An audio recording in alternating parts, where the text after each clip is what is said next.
Tunasema sasa kinayosimama ni Yanga, na kama Yanga inasimama kwenda mbele, shughuli ambayo iko mbele hapa ni wiki ya wananchi.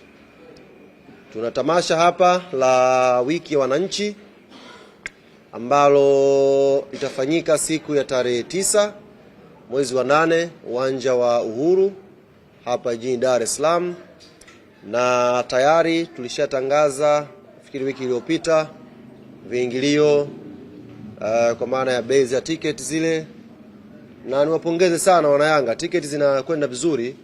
Kwa mfano tulikuwa na ticket za Royal, imetulazimu tuongeze space kwa sababu zimenunuliwa sana, na hizi Royal ni package ya shilingi 300,000. Zaidi ya ticket 300 zimenunuliwa, maana yake wana Yanga wamehamasika kulikweli. Na ticket pia za VIP kwa maana ya shilingi 100,000, na tiketi za mzunguko shilingi 20,000. Tiketi zinauzwa hapa makao makuu ya club, lakini mitaani huko tuna miamvuli mbalimbali ambayo ina logo za wiki wananchi. Kikuta mwamvuli sehemu yote Dar es Salaam, simama nunua tiketi yako. Lakini pia unaweza kununua tiketi kwa njia ya mitandao ya simu. Chukua kadi yako ya N-card, fuata taratibu za jinsi ya kununua tiketi, unanunua tiketi yako bila usumbufu wowote. Narudia kulisema hili jambo kwa sababu ni muhimu.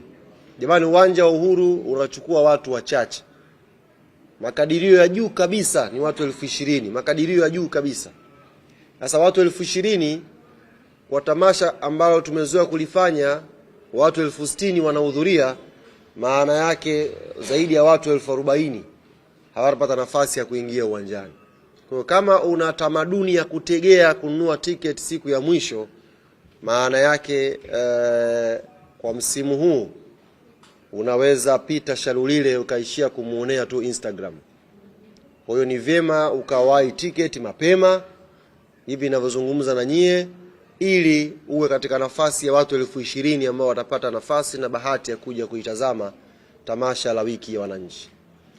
Tamasha hili si kwa sababu yetu viongozi peke yetu, ni kwa sababu ya wanayanga wote.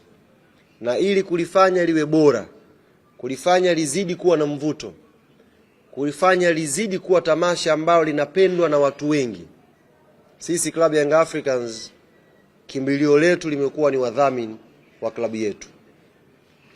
Wadhamini wa klabu yetu wa kwanza tumekuwa tukiwakimbilia kuhakikisha wanatupa sapoti kubwa kwenye tamasha la wiki ya wananchi. Na ukizungumza wadhamini wa klabu yetu, bila shaka yoyote unamzungumzia mdhamini mkuu wa klabu hii, kampuni ya SportPesa. Kampuni ambayo nadiri kusema ni kampuni bingwa, kwa sababu haina mbambamba kama ambavyo Yanga inafanya vitu vyake, na SportPesa imenyooka hivyo hivyo kwenye mambo yake.